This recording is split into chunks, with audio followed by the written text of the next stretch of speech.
But I want to talk about team building, like how to do it and just answer your questions that you guys had kind of proposed earlier. So first off, I want to address this because I think it's kind of cool. But okay, that is going to sound bad after I tell you what I'm talking about. So recently, there are some major direct sales, multi-level marketing companies that have just completely either shut their doors or they're like, we're not going to use a sales force anymore. We're just going to sell in stores. And they've pulled the rug out from underneath their consultants and people that'd be like us, right? And Mary Kay is really committed to keeping our marketing plan the way that it is.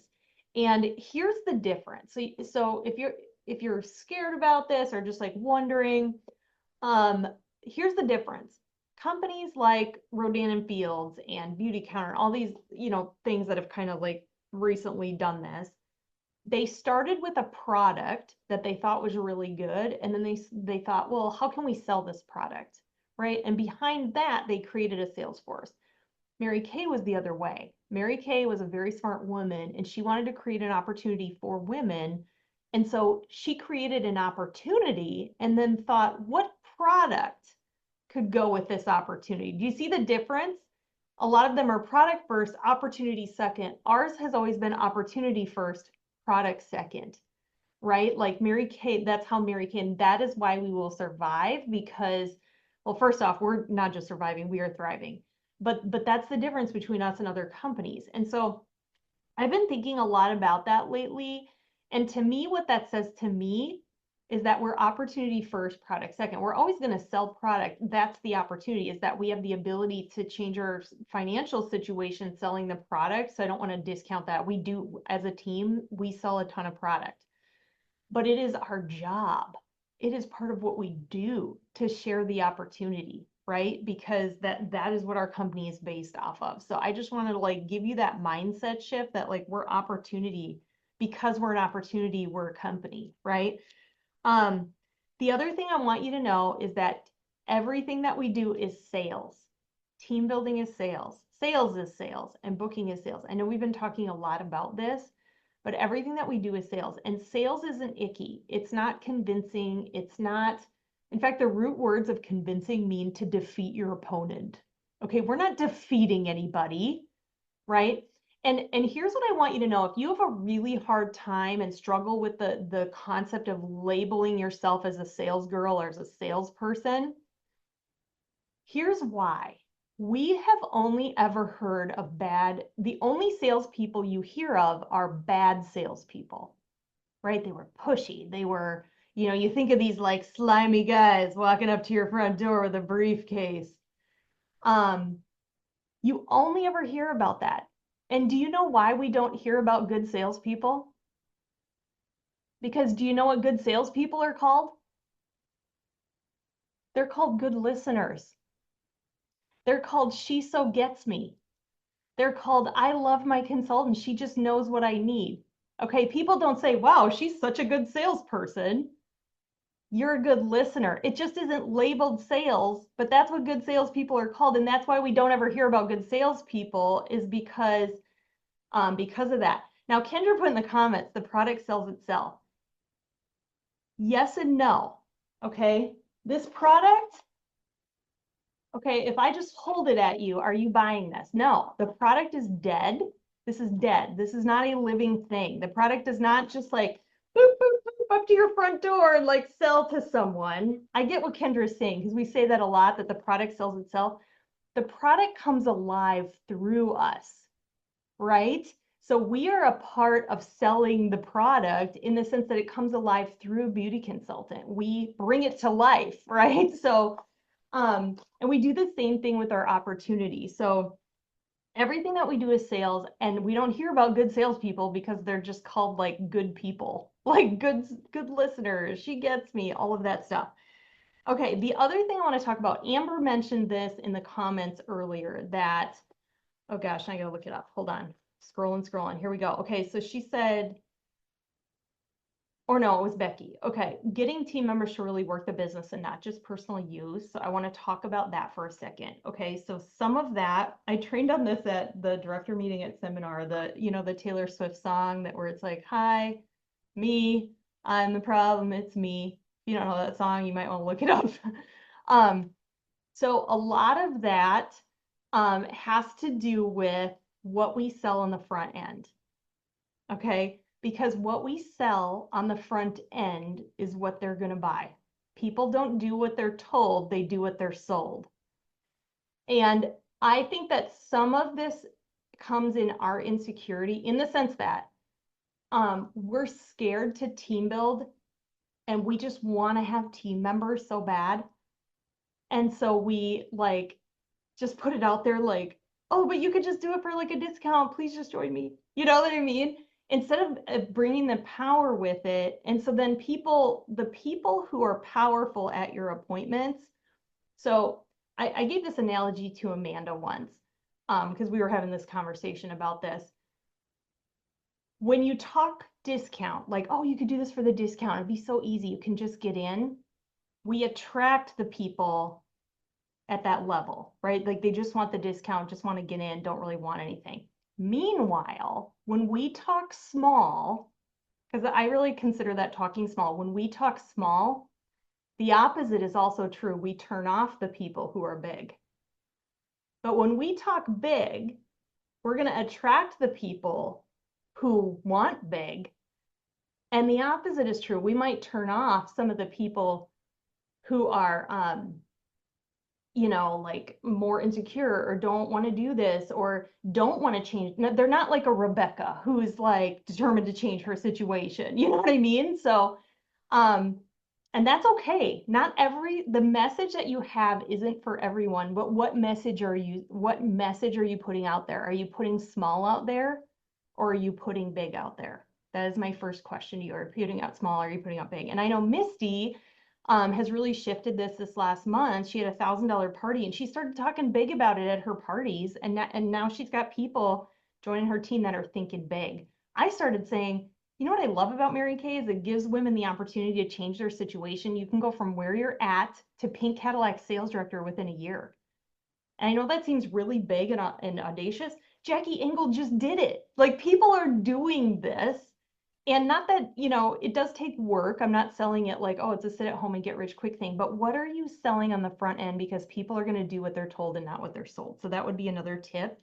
The other thing that I historically do is I have this piece of cardstock, that you keep in your date book. It's got to be thick paper so that it falls out. And I'm big on this word intentional this year. I think people are going to hate me for saying it 18 million times, but like, who do I want to have on my team? And you write out the qualities and you stick it in your date book. It falls out constantly, which is good. That means you have to look at it. These are mine. You can't have the same list because you're not the same as me and you're not going to have the same things, but it's women who are independent self-starters, want a leadership platform, creative, do what they say they're going to do, want adventure because I love adventure, think deeply, are kind and collaborative. And when you start looking at this and speaking it out loud before you go to an appointment, these are the kinds of women that you attract. So, so that's the other piece of that. I also want to talk about how to team build. Okay, so I'm just going to give you a quick just a little overview. So I love to play a little thing. I don't even call it a game, but it's called What's in My Bag. Okay, so I have this cute bag and don't get hung up on what items are in here. And you can do this virtually or in person. So I have a car, which represents the car program. It's from McDonald's. I have a fake money. I happen to have a Mary Kay Monopoly game, but you can just use any fake money to represent money. I have a mirror to represent confidence. I have a Lego ladder to represent the career path. You could do like I don't know, you could think of something else, like a ladder. It could be a picture of a ladder. It could be a career path, something. It could be a pin that you have. A rubber band for flexibility. And then you could do like a jewelry box. I have one of the chairs jewelry boxes that we get from Mary Kay, but any jewelry box. And so all I do at my parties, this is how, I don't know, I don't even know. I've done quota sharing like 8 times doing this, right? I just say at the end of my party, I say, okay, I'm going to subject you to one last corny, fun little thing. It's called What's in My Bag? And I hand it up and make it corny. And I say, okay, I'm going to pass around this bag. You can look inside of it. And I want you to pick some items that are interesting to you, or pick an item that's interesting to you. So they go around the table, and it's so funny. I say, pick an item that's interesting to you, and the first person picks the rubber band. It's just like the weirdest thing to me. It's a little psychology game for me. I kind of see like what people think is interesting. But they pick an item, and then I say, after the words, I say, okay, now each one of these items represents a benefit of being a Mary Kay consultant. So you're going to say what your item is, and you're going to try to guess the benefit. Now, some of these are more obvious than others. Ha ha ha. You know, I always like make it funny. Usually whoever's holding the car, because I talked about the car when I told my story at the beginning of the appointment, I'll say, okay, you want to go first because you have the easy one. And then after each thing, I explain a little bit about each one of the items. Now, if you struggle with this piece, I do on our team website, which is emilyschutte.com, I have a little description of what you could say about each one, but you just make it fun and you make it easy. So this part is easy, okay? So this is what I like to call the educating part of team building. And again, team building is selling. And when you're selling, there's educating and there's persuading. And persuading is not convincing. The actual, like, I know we've talked about this with some of our leaders, but if you break apart the word persuade, okay, so per means through to completion, and swayed means to advise. So when you persuade something, you're advising them through to completion. You're bringing them through to completion. It's got nothing to do with convincing. It's got nothing to do with dragging, pushing, any of those words. It's just bringing them through to completion. So you're connecting the education part, which is this, with, you know, how this would benefit them, right? So you have to figure out how this would benefit them. So if you are struggling with closing, we're going to talk about that here in just a second. So I want to draw this little picture. I know some of you have seen this, but I have since studied it. So if you're a visual person, I'm going to draw two roads on a piece of paper, like a road, you know, that you like drive on. Okay. So here are the roads. Okay. Two roads. So this one is the education road. Okay, and the education road is like smooth like butter. Think of that road that they just repaved near you that you're like, get the rollerblades. That's what my husband and I say whenever we're on a smooth road. We're like, ooh, I wish I had my rollerblades. We don't even have rollerblades. It's just a thing we say. So the education road, I'm glad Maya's laughing at me. And then the other road is called the persuasion road. Okay, and some of this is kind of higher level stuff for people who've been in. This is your persuasion road. Now, the problem with the persuasion road, because y'all never use it, okay, it's got like dig on like potholes, like the whole thing is just like potholes, and there's trees and grass. I mean, you can't even drive on this darn thing. It's never used. Okay. And the problem in Mary Kay is that we think educating is persuading. We think doing this is going to lead to team members. Okay, but what most people don't realize is the roads are, if you've ever played Mario Kart, it is Mario Kart. Okay, so here we go. We're Mario. So yes, you need to do this to educate, but then you need to start paving this road by using it. Okay, and what this road looks like is, okay, so when I do this, I educate at the party, and then I'm going to protect the innocent because there's someone's info on this paper. I have them fill out an interest scale at the bottom of the profile card. Okay, so this gal circled an 8, and I would say, Cheryl, you were an 8 on the scale. Tell me about that. Okay, because I want to know, like, why did Cheryl put 8? And you know what? If Cheryl was a 2, I would ask her the same thing. Cheryl, you were a 2. Tell me about that. Well, I don't think I would ever do this, but I don't know. It might be fun to meet some new people. Okay.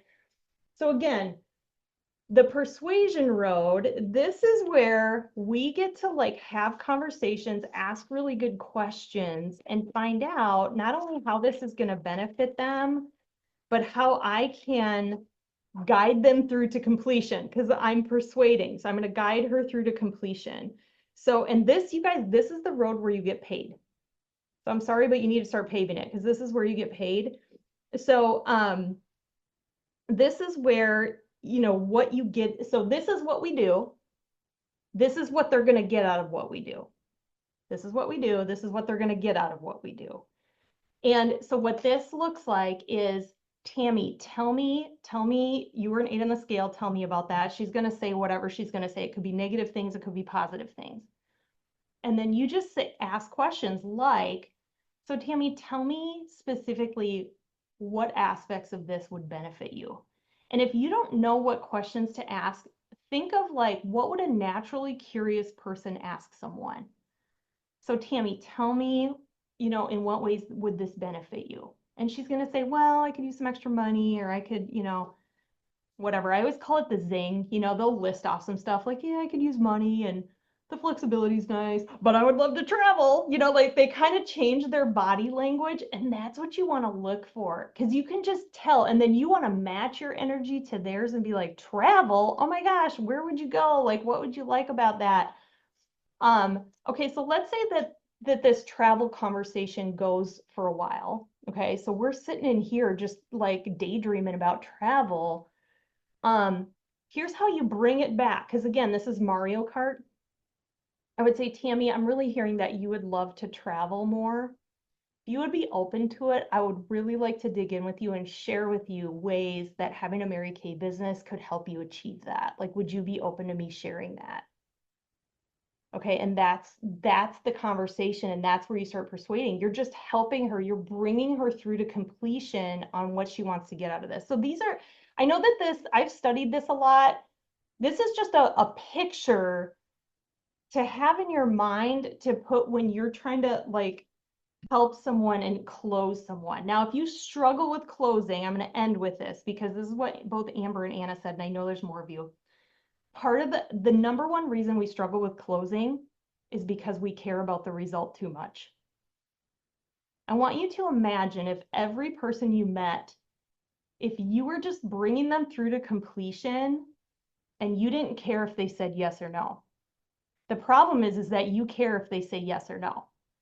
But if you can release that, and it's hard to do, okay, but the way that you do it is you make a decision that I'm going to practice closing people and having these value-based conversations for the sake of getting scary good at it. And I'm probably going to suck at it a little bit first. So if you go in with that mindset, right?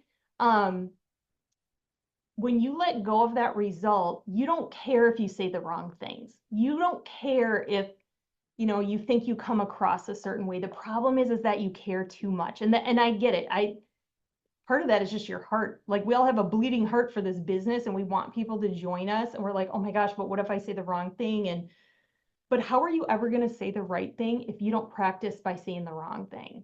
And so I want you to be more bold than you think you are. And bold isn't pushy. Bold is just like, well, Tammy, you know, we've been kind of talking about this. Is this something you'd like to do? Can I send you the link? Do you want the link?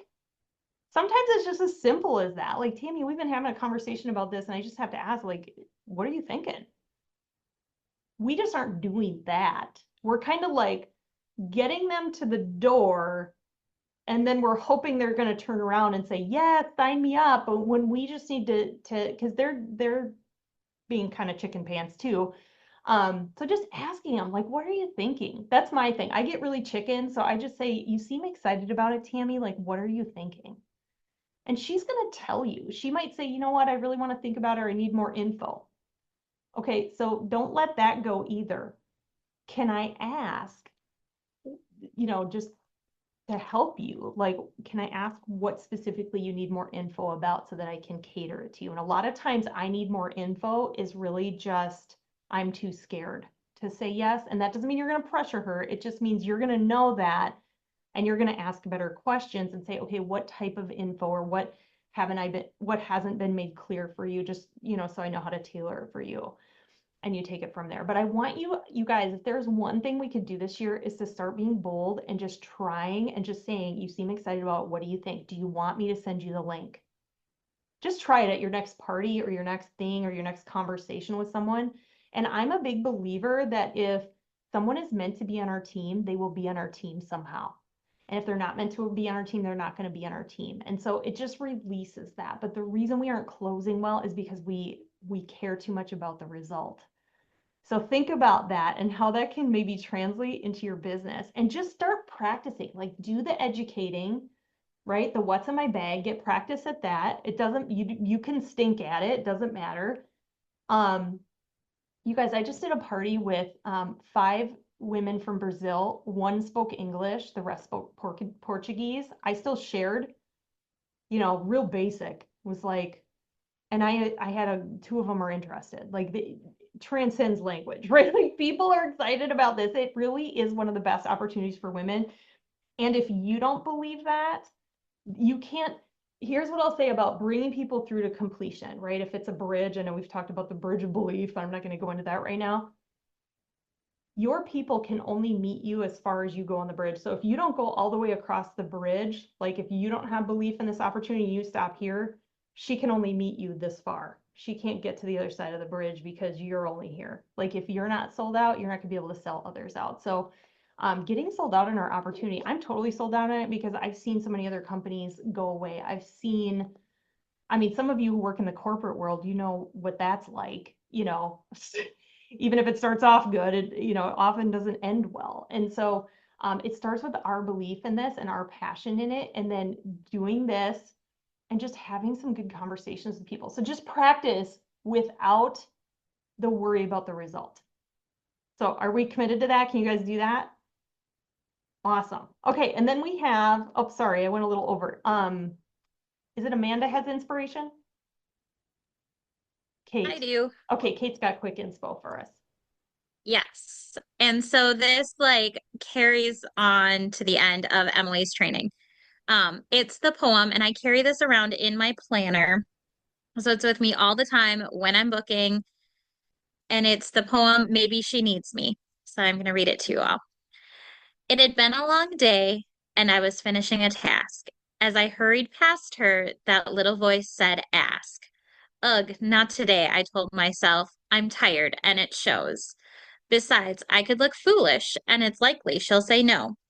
While drifting off to sleep that night, I saw her face again. I wondered what her life was like, her dreams, her needs, her pain. What if she'd been praying for a friendly word or smile, the chance to meet somebody that would go that extra mile? What if she'd been looking for a break, an open door? Was this the opportunity that she'd been praying for? I saw the cars she would not drive, the rings she would not wear, because I would not risk myself to stop, to ask, to share. So what if I offered her was not her cup of tea? That was a choice for her to make. How selfish could I be? When all my dreams are realized, I don't want to feel regret for the lives I didn't touch and change the no's I didn't get. Oh, let me live the true go give and let my mission be not do I need her, but maybe she needs me.